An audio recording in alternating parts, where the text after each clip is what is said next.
Hey friends, welcome to Raven Reads So That You Don't Have To. I'm your host Raven, and I'm here with my friend Serana, who's ready to listen to today's bedtime story. We hope that you guys are having a wonderful and amazing day, and an awesome night too. Thanks to everyone for coming to listen to today's bedtime story. Right now we're just out here, in the freezing cold, at the Shrine of Azura. Since it's kind of gonna be related to one of the stories that we're reading today. So, if everyone's ready, let's check out what book we're gonna read. Okay, here's the first book. It's called The Dowry. Let's see what's gonna happen in this story.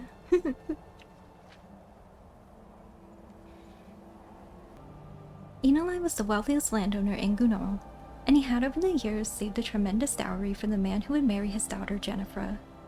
When she reached the age of consent, he locked the gold away for safekeeping and announced his intention to have her marry.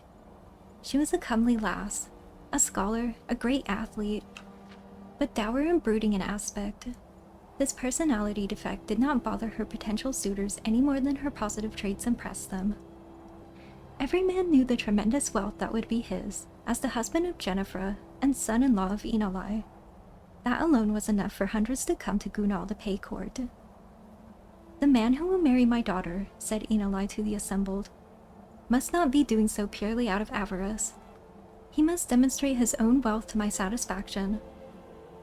This simple pronouncement removed the vast majority of the suitors, who knew they could not impress the landowner with their meager fortunes. A few dozen did come forward within a few days, clad in fine kilrat cloth of spun silver, accompanied by exotic servants traveling in magnificent carriages. Of all who came who met with Inalai's approval, none arrived in a more resplendent fashion than Welland Neverlick. The young man, who no one had ever heard of, arrived in a shining ebon coach drawn by a team of dragons, his clothing of rarest manufacture, and accompanied by an army of the most fantastical servants any of Gunal had ever seen. Valets with eyes on all sides of their heads, maidservants that seemed cast in gemstones, but such was not enough with Inalai.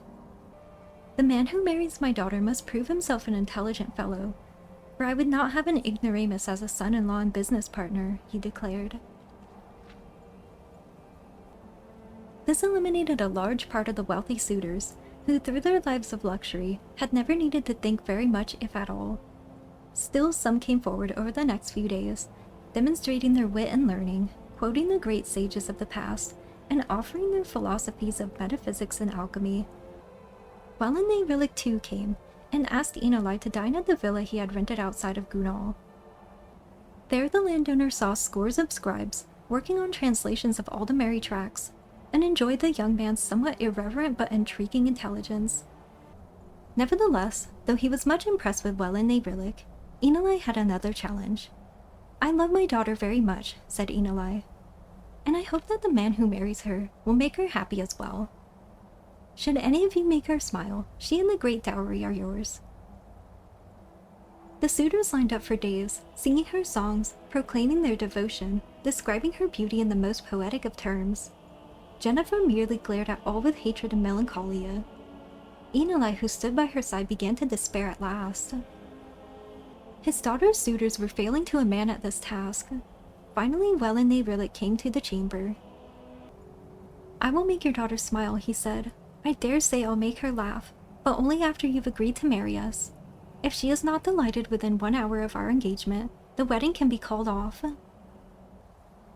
Inalai turned to his daughter. She was not smiling, but her eyes had sparked with some morbid curiosity in this young man. As no other suitor had even registered that for her, he agreed. "The dowry is naturally not to be paid till after you've wed," said Inalai. "Being engaged is not enough." "Might I see the dowry still?" asked Welland.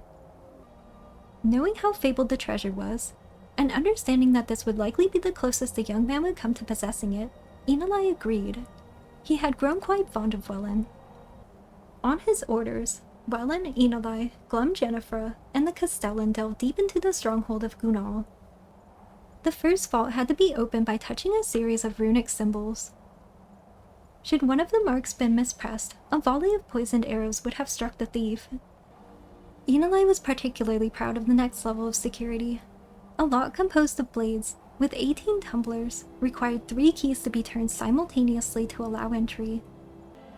The blades were designed to eviscerate any who merely picked one of the locks. Finally, they reached the storeroom. It was entirely empty. "By Lorcan, we've been burgled," cried Enoli. "But how?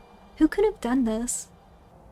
"A humble but, if I may say so, rather talented burglar," said Wellen.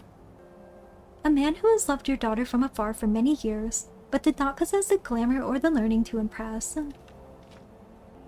That is, until the gold from her dowry afforded me the opportunity." "You?" bellowed Enoli, scarcely able to believe it. Then something even more unbelievable happened. Jennifer began to laugh. She had never even dreamed of meeting anyone like this thief. She threw herself into his arms before her father's outraged eyes. After a moment, Enoli too began to laugh. Jennifer and Wellen were married in a month's time. Though he was in fact quite poor and had little scholarship, Enoli was amazed how much his wealth increased with such a son-in-law and business partner. He only made certain never to ask from whence came the excess gold. And now for the publisher's note. The tale of a man trying to win the hand of a maiden whose father, usually a wealthy man or a king, tests each suitor is quite common. See, for instance, the more recent Four Suitors of Benetah by Joel Yolives. The behavior of the characters is quite out of character for the dwemer. No one today knows their marriage customs, or even if they had marriage at all. One rather odd theory of the disappearance of the dwarves came from this and a few other tales of Marabar Sol. It was proposed that the dwemer never in fact left. They did not depart Nirn, much less the continent of Tamriel, and they are still among us disguised. These scholars use the story of Azura in the box, suggest that the dwemer feared Azura, a being they could neither understand nor control, and they adopted the dress and manner of the Chimer and Altmer in order to hide from Azura's gaze. Oh wow. He won in the end. What a crazy thief. Somehow he got into that locked safe. He was kind of like Mercer Frey, huh? Hey horse, all the way over there. Oh my gosh. Alright then, that leads us to our next book. Let's see what it's gonna be. Alright, here it is. Azura in the box. Let's see what's gonna happen in this story. I think it's pretty short. Nichilbar had enjoyed an adventurous youth, but had grown to be a very wise, very old dwemer, who spent his life searching for truth and dispelling superstitions. He invented much, and created many theorems and logic structures that bore his name. But much of the world still puzzled him, and nothing was a greater enigma to him than the nature of Aedra and Daedra. Over the course of his research, he came to the conclusion that many of the gods were entirely fabricated by man and Myr. Nothing, however, was a greater question to Nichilbar than the limits of divine power. Were the greater beings the masters of the entire world? Or did the humbler creatures have the strength to forge their own destinies? As Nichilbar found himself nearing the end of his life, he felt he must understand the last basic truth. Among the sage's acquaintances was a holy Chimer priest named Athynic. When the priest was visiting the Thalag Zuturams, Nichilbar told him what he intended to do to find the nature of divine power. Athynic was terrified and pleaded with his friend to not break this great mystery. But Nichilbar was resolute. Finally, the priest agreed to assist out of love for his friend, though he feared the results of this blasphemy. Athynic summoned Azura. After the usual rituals by which the priest declared his faith in her powers, and Azura agreed to do no harm to him, Nichilbar and a dozen of his students entered the summoning chamber, carrying with them a large box. "As we see you in our land, Azura, you are the goddess of the dusk and dawn, and all the mysteries therein," said Nichilbar, trying to appear as kindly and obsequious as he could be. "It is said that your knowledge is absolute." "So it is," smiled the Daedra. "You would know, for example, what is in this wooden box," said Nichilbar. Azura turned to Athynic, her brow furrowed. The priest was quick to explain. "Goddess, this dwemer is a very wise and respected man. Believe me, please. The intention is not to mock your greatness. but to demonstrate it to this scientist and to the rest of his skeptical race. I have tried to explain your power to him, but his philosophy is such that he must see it demonstrated. If I'm to demonstrate my might in a way to bring the dwemer race to understanding, it might have been a more impressive feat you would have me do, growled Azura, and turned to look Nichilbar in the eyes. There was a red-petaled flower in the box. Nichilbar did not smile or frown. He simply opened the box and revealed to all that it was empty. When the students turned to look to Azura, she was gone. Only Athynic had seen the goddess's expression before she vanished, and he could not speak. He was trembling so. A curse had fallen, he knew that truly. But even crueler was the knowledge of divine power that had been demonstrated. Nichilbar also looked pale, uncertain on his feet, but his face shone with not fear but bliss. The smile of a dwemer finding evidence for a truth only suspected. 2 of his students supported him, and 2 more supported the priest as they left the chamber. I have studied very much over the years, performed countless experiments, taught myself 1,000 languages. And yet the skill that has taught me the final truth is the one that I learned when I was but a poor young man, trying only to have enough gold to eat, whispered the sage. As he was escorted up the stairs to his bed, a red flower petal fell from the sleeve of his voluminous robe. Nichilbar died that night, a portrait of peace that comes from contented knowledge. And then there's a publisher's note at the end. This is another tale whose origin is unmistakably dwemer. Again, the words of some Aldemaris translations are quite different, but the essence of the story is the same. The Dunmer have a similar tale about Nichilbar, but in the Dunmer version, Azura recognizes the trick and refuses to answer the question. She slays the Dwemer present for their skepticism and curses the Dunmer for blasphemy. In the Aldemaris versions, Azura is tricked not by an empty box, but by a box containing a sphere, which somehow becomes a flat square.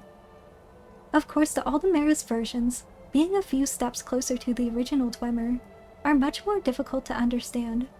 Perhaps this stage magic explanation was added by Gorfellam because of Fellam's own experience with such tricks in his plays when a mage was not available. Marbar's soul left even the character of Nichilbar alone, and he represents many Dwemer virtues. His skepticism, while not nearly an absolute as in the Aldemaris version, is celebrated even though it brings a curse upon the Dwemer, and the unnamed house of the poor priest. Whatever the true nature of the gods, and how right or wrong the Dwemer were about them, this tale might explain why the dwarves vanished from the face of Tamriel. Though Nichilbar and his kind may not have intended to mock the Aedra and Daedra, their skepticism certainly offended the divine orders. And that's the end of all the Dwemer books. Sorry if I read any of the names wrong and stuff. Also, I've been kind of having like a sore throat lately and stuff, so sorry if this sounds kind of weird and like I'm kind of losing my voice and stuff. It's been happening a lot lately.